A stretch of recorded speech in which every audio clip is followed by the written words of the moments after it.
भारत के 4 बड़े संग्रहालयों में से एक इलाहाबाद संग्रहालय उत्तर प्रदेश की संगम नगरी प्रयागराज स्थित चंद्रशेखर आजाद पार्क में है। संस्कृति मंत्रालय के अधीन ये संग्रहालय कंपनी गार्डन या चंद्रशेखर आजाद पार्क में करीब 5.3 एकड़ पर विभिन्न क्षेत्रों से आए आगंतुकों का आकर्षण स्थल है। इलाहाबाद म्यूजियम जो है एक देश के 4 बड़े म्यूजियम में से एक म्यूजियम है जो संस्कृति मंत्रालय के अधीनस्थ अभी ये संपूर्ण वित्त पोषित ये संस्था है भारत सरकार की। नेहरू जी के मन में था कि इलाहाबाद में बड़ा संग्रहालय बने, तो उन्होंने इसकी नींव रखी और ये जगह उन्होंने पूरी संग्रहालय को दी। जैसे वो चलते गए और वो हम लोगों को ये जगह उन्होंने चलते हुए दे दी कि आपकी होगी। तो ये इसलिए तब से ये अपने कंपनी बाग के अंदर ये स्थित भी हो गया। 1931 में महानगर पालिका के अधीन इलाहाबाद संग्रहालय डॉक्टर व्यास के निर्देशन में संचालित हुई। धीरे धीरे जब कलाकृतियों के बढ़ने से वर्तमान नगर पालिका की बिल्डिंग में स्थान का अभाव होने लगा, तब 1947 में जवाहरलाल नेहरू जी द्वारा वर्तमान कंपनी गार्डन स्थित बिल्डिंग की नींव रखी गई। 1954 के आसपास इसे समान नागरिकों के लिए शुरू कर दिया गया। वहीं 1985 में इंदिरा गांधी जी द्वारा संग्रहालय को महानगर पालिका से लेकर राष्ट्रीय संग्रहालयों की श्रेणी में शामिल कर लिया गया। इस संग्रहालय में तकरीबन 70,000 से ज़्यादा कलाकृतियां हैं जो विभिन्न 16 श्रेणियों में विभाजित हैं। संपूर्ण संग्रहालय 2 भागों में विभाजित है, जिसमें बाईं ओर animal stuff gallery, literature gallery, miniature paintings, arm and armours gallery, textiles and antique furnitures gallery और नेहरू गैलरी शामिल है। संग्रहालय के संग्रह के हिसाब से देखा जाए तो हमारे पास कुछ काफ़ी महत्वपूर्ण दस्तावेज़ लिटरेरी गैलरी में हैं। काफ़ी महत्वपूर्ण कुछ मिनिएचर पेंटिंग्स हैं, कुछ गोल्ड कॉइन्स हैं, सिल्वर कॉइन्स हैं, आज़ादी से रिलेटेड कुछ दस्तावेज़ हैं जिसके तहत एक आज़ाद गैलरी भी निर्मित हो चुकी है। आर्कियोलॉजी सेक्शंस में बहुत ही उम्दा किस्म की कलाकृतियाँ भी हमारे पास मौजूद हैं और सबसे बड़ा संग्रह इस कला संग्रहालय का है वो है टेराकोटा और बीड्स। कलाकृतियों के हिसाब से हमारा संग्रहालय देश के नामी संग्रहालयों में से एक आता है। संग्रहालय की दाईं ओर Gandhi gallery, modern paintings gallery जिसमें A.K. हालदार, M.N. सेन समेत निकोलस रोरिक जैसे महान कलाकारों की पेंटिंग्स मौजूद हैं। इसके आगे दाईं ओर स्वतंत्रता संग्राम के दौरान चलित पोस्ट कार्ड एवं अन्य चीजें रखी हुई हैं। हड़प्पन सिविलाइजेशन की खुदाई के दौरान मिले मनके, ताम्र वस्तु, औजार और मृत भांड जैसी चीजें 1942 में भारत सरकार द्वारा संग्रहालय को भेंट स्वरूप दी गए हैं। संग्रहालय की दाईं ओर प्रसिद्ध टेराकोटा गैलरी और प्राचीन मूर्तिकला गैलरी मौजूद है। म्यूजियम इलाहाबाद म्यूजियम जिसे भी कहते हैं, ये जो मल्टीपर्पज़ म्यूजियम है। मल्टीपर्पज़ म्यूजियम का मतलब होता है कि संग्रहालय में कई प्रकार के वस्तुओं का संग्रह है। जैसे हमारे पास प्रागैतिहासिक टूल्स जो बनते थे, जो उपकरण बनते थे तत्कालीन आदमियों के उपजीविका के लिए, वहाँ से वो कलेक्शंस है। उसके बाद में हमारे पास प्रागैतिहासिक पीरियड में ही लोअर पैलेलिथिक कहते हैं उसको, पूरा पाषाण। उसके बाद में न्यूलिथिक है हमारे पास और चालकोलिथिक है। तो ये सब कलेक्शन संग्रहालय में है। ये तो एक सेक्शन हो गया। पूरा पाषाण के सामग्री के साथ साथ हमारे संग्रहालय में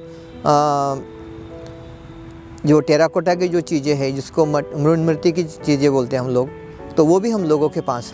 उसके बाद में इलाहाबाद म्यूजियम का जो तीसरा सेक्शन जो है बहुत ही महत्वपूर्ण है, वो स्कल्पचर का, यानी मूर्तियों का। प्राचीन मूर्तिकला विभाग के अध्यक्ष बताते हैं कि यदि कोई आगंतुक संग्रहालय में मौजूद किसी मूर्ति को खरीद उसे घर ले जाना चाहता है तो संग्रहालय मूर्ति की रेप्लिका बनाकर लागत मूल्य में आगंतुकों को प्रदान करती है। इलाहाबाद संग्रहालय को भारत के किसी भी संग्रहालय में उपस्थित मूर्ति की रेप्लिका बनाकर उसे बेचने का अधिकार है। श्री मुरली मनोहर जोशी के निर्देशन से लगभग 300 Navodaya Vidyalaya, centre schools, degree colleges और यूनिवर्सिटीज में मूर्तिकला संग्रहालय उनके द्वारा बनाए जा चुके हैं। इलाहाबाद संग्रहालय से बनकर विभिन्न मूर्तियां अमेरिका और चाइना भी भेजी जा चुकी हैं। दुनिया का म्यूजियम है, संग्रहालय है। आपको जो खुदाई में भी या कहीं रख रखाव मिलती मूर्ति और संग्रहालय में आती है, संग्रहालय उसका रख रखाव करता है, संरक्षण करता है। लेकिन जब कोई किसी के विचार में आता है कि ये मूर्तियाँ या ये पेंटिंग अपने घर में रखे तो नहीं रख सकता। अगर घर में भी खुदाई में 100 साल 2 साल पुरानी मूर्ति नहीं रख सकता। लेकिन हम लोग क्या करते हैं कि उसी का डुप्लिकेट बनाते हैं। डुप्लिकेट बनता है तो उसको हम लोग एक म्यूजियम को प्रसार भी हो जाता है, हल्का से अर्निंग भी हो जाती है। तो उसको आप आराम से रख लेंगे और अपना शौक भी पूरा हो जाएगा कि हम पुरानी चीज़ रखें। संगम नगरी प्रयागराज अपने अंदर इतिहास की बड़ी घटनाओं को समेटे हुए है, जिसके तहत इलाहाबाद संग्रहालय में भी आजादी से जुड़े विभिन्न संग्रामों की परिकल्पना में 2018 में आजाद गैलरी बनाने की नींव रखी गई, जो वर्तमान में 22 जुलाई 2022 को बनकर तैयार हो चुकी है। इसके नोडल ऑफिसर के रूप में वर्तमान फाइनेंस ऑफिसर श्री रघुवेंद्र जी ने कार्य किया है। आजाद गैलरी में चंद्रशेखर जी के साथ विभिन्न स्वतंत्रता सेनानियों के चित्र शामिल किए गए हैं। साथ ही इस गैलरी को पूर्ण रूप से डिजिटलाइज्ड बनाने की प्रयास किया गया है। इलाहाबाद संग्रहालय में तमाम गैलरीज हैं, लेकिन ये विचार में आया कि क्योंकि इलाहाबाद संग्रहालय आज़ाद जी के शहीद स्थल के पास ही स्थित है और हमारा ये दायित्व है कि हम आज़ाद जी से जुड़े हुए घटनाओं को भी जनता के सामने ले आएँ और उनके बारे में जनता को उनका इतिहास बताएं।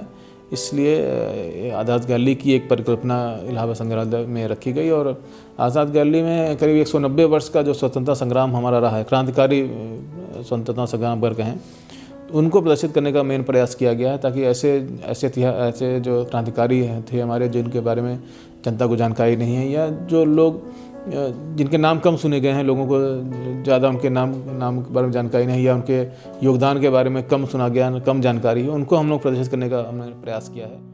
70,000 कलाकृतियों वाला ये संग्रहालय मल्टीपर्पज संग्रहालय के नाम से जाना जाता है। विविधताओं से भरे इस संग्रहालय की आर्कियोलॉजीज को स्वयं ही समझ पाना थोड़ा कठिन है। इसलिए संग्रहालय प्रशासन गाइड लेक्चर्स की फैसिलिटी अपने आगंतुकों को प्रोवाइड कराता है। गाइड लेक्चर्स की मदद से सभी 16 गैलरीज की महत्वपूर्ण कलाकृतियों को जानने और समझने का सुनहरा अवसर विजिटर्स को मिलता है। संग्रहालय प्रशासन के अनुसार अक्टूबर से फरवरी के महीने में सबसे ज्यादा स्कूली बच्चे संग्रहालय में घूमने के लिए आते हैं। जनवरी फरवरी के बीच माघ मेले के कारण भी आगंतुकों की भीड़ संग्रहालय की ओर बढ़ जाती है। आमतौर पर वीकेंड्स यानी शनिवार और रविवार को संग्रहालय में रौनक बढ़ी हुई मिलती है। संग्रहालय प्रशासन अपने विजिटर्स की सुविधा के लिए पानी और जगह जगह पर बैठने की व्यवस्था मुहैया कराता है। साथ ही विकलांग दर्शकों को व्हीलचेयर की व्यवस्था भी उपलब्ध कराता है। भारत सरकार की वित्त पोषित संस्था इलाहाबाद संग्रहालय की टिकट व्यवस्था 18 वर्ष से कम भारतीय नागरिकों के लिए 20 रुपए और 18 वर्ष की आयु से ऊपर के लिए 50 रुपए निर्धारित है। वहीं स्कूली बच्चों के लिए 5 रुपए और विश्वविद्यालय या महाविद्यालय के छात्र छात्राओं के लिए 20 रुपए निर्धारित है। संग्रहालय भ्रमण करने के लिए विदेशी नागरिकों को 500 रुपए की राशि देनी पड़ती है। संग्रहालय के अंदर छायाचित्र लेने के लिए भी निर्धारित राशि देकर रसीद कटानी पड़ती है। संग्रहालय की प्रशासनिक व्यवस्था भारत सरकार द्वारा निर्मित समिति से संचालित होती है, जिसकी अध्यक्षता राज्यपाल करते हैं। संग्रहालय की जो व्यवस्था, प्रशासनिक व्यवस्था, उसके अंतर्गत एक निदेशक के रूप में निदेशक इलाहाबाद संग्रहालय की नियुक्ति होती है और निदेशक से नीचे जो टेक्निकल स्टाफ विंग है उसका हेड क्यूरेटर करते हैं और जो एडमिनिस्ट्रेटिव और फाइनेंशियल विंग है उसका नेतृत्व वित्तीय मामले का अधिकारी करते हैं। तो ये 2 विंग है जिसके अंतर्गत इलाहाबाद की प्रशासनिक और जो है टेक्निकल व्यवस्थाएं चलती हैं। और क्यूरेटर के अंतर्गत असिस्टेंट क्यूरेटर, डिप्टी क्यूरेटर के भी पद हैं। और वित्त मूल्य अधिकारी के अंतर्गत जो है सहायक प्रशासनिक अधिकारी, जेई, एमटीएस जितने भी कार्यरत हैं, वो इलेक्ट्रीशियन, इन सब के सारे व्यवस्थाओं के लिए पद सृजित किए गए हैं।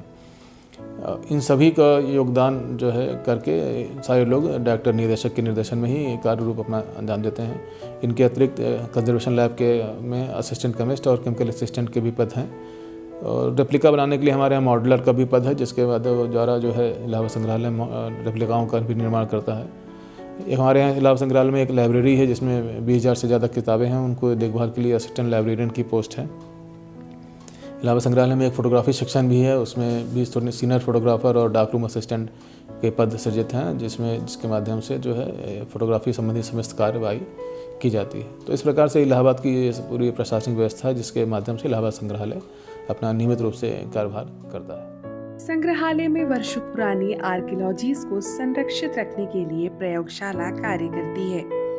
लेबोरेटरी में लैब असिस्टेंट और केमिकल असिस्टेंट के साथ 2 इंटर्न हेल्पर्स प्रयोगशाला में कार्यरत होते हैं।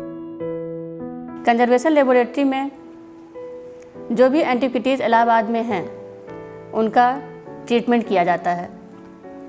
ट्रीटमेंट 2 प्रकार का होता है, एक प्रिवेंटिव कंजर्वेशन और दूसरा क्यूरेटिव कंजर्वेशन। प्रिवेंटिव कंजर्वेशन तो हम किसी भी ऑब्जेक्ट को ऑन द स्पॉट ही करते हैं, और क्यूरेटिव कंजर्वेशन के लिए ऑब्जेक्ट को लैब में लाया जाता है। संग्रहालय में 30,000 से ज्यादा वर्षों पुरानी किताबें रखी हुई हैं, जो सिर्फ रिसर्च स्कॉलर को ही उपलब्ध कराई जाती हैं। ये हमारी इलाहाबाद म्यूजियम की ये रेफरेंस लाइब्रेरी है। इसमें आर्ट, हिस्ट्री, पुरातत्व, आर्कियोलॉजी और संस्कृत, पेंटिंग के जो भी बच्चे रिसर्च करते हैं या टीचर्स जो भी टॉपिक में प्रोजेक्ट मिलता है उन लोगों को, तो वो सब हमारे यहाँ ज़्यादातर बच्चों का अध्ययन के लिए यहाँ आते हैं। बौद्धिक संस्थान होने के दायित्व से संग्रहालय विभिन्न कार्यशालाएं आयोजित कराता है, जिसके तहत कोई भी जिज्ञासु व्यक्ति कार्यशाला में शामिल होकर नई चीजों को सीख सकता है। प्रशासन द्वारा कार्यशालाएं कराए जाने पर सर्टिफिकेट्स भी दिए जाते हैं। नियमित रूप से प्रशासन द्वारा archaeological conservation workshops, painting workshops, origami, art appreciation course के साथ साथ dance, art design, replica making जैसी कलाएं सिखाई जाती हैं। युवाओं को संग्रहालय से जोड़ी रखने के लिए प्रशासन द्वारा सेमिनार्स आयोजित कराए जाते हैं। देश के 4 बड़े संग्रहालयों में से एक इलाहाबाद संग्रहालय की वर्तमान डायरेक्टर श्री राजेश जी द्वारा संग्रहालय की प्रतिष्ठा को बढ़ाने के लिए नियमित प्रयास किए जा रहे हैं। इस साल के लिए हमने 2-3 बिंदुओं को अंकित किया है जो इस साल के लिए हम काम करेंगे। उसके तहत लगभग 3 बड़ी गैलरियों का हम जीर्णोद्धार करेंगे, 2 बड़े कलेक्शंस के ऊपर रिसर्च और पब्लिकेशंस करेंगे, 3 नई गैलरियां हम लोग इस्टेब्लिश करने की कोशिश करेंगे, जिसके तहत कॉइन गैलरी, ब्रॉन्ज गैलरी और मैन्युस्क्रिप्ट गैलरी होगी। तदनुसार हम सभागार को भी उसके जीर्णोद्धार पे भी हम काम करने जा रहे हैं। और बाकी जो चूँकि संग्रहालय में जगह की कमी है, उसके हिसाब से हम सोच रहे हैं कि कैसे हम लोग और इन्हीं जगहों के में से जो पर्याप्त जगह है उसमें और जगह बना के हम अपने सारे कार्य क्षेत्रों को प्रसार कर पाएँ। इलाहाबाद संग्रहालय सिर्फ संग्रहालय ही नहीं बल्कि एक धरोहर है, जो जनपद वासियों को ही नहीं वरन देश और विश्व को गौरवान्वित होने का अवसर देता है। अतः हमें संग्रहालय के प्रति वर्तमान और आने वाली पीढ़ियों को जागरूक करना चाहिए।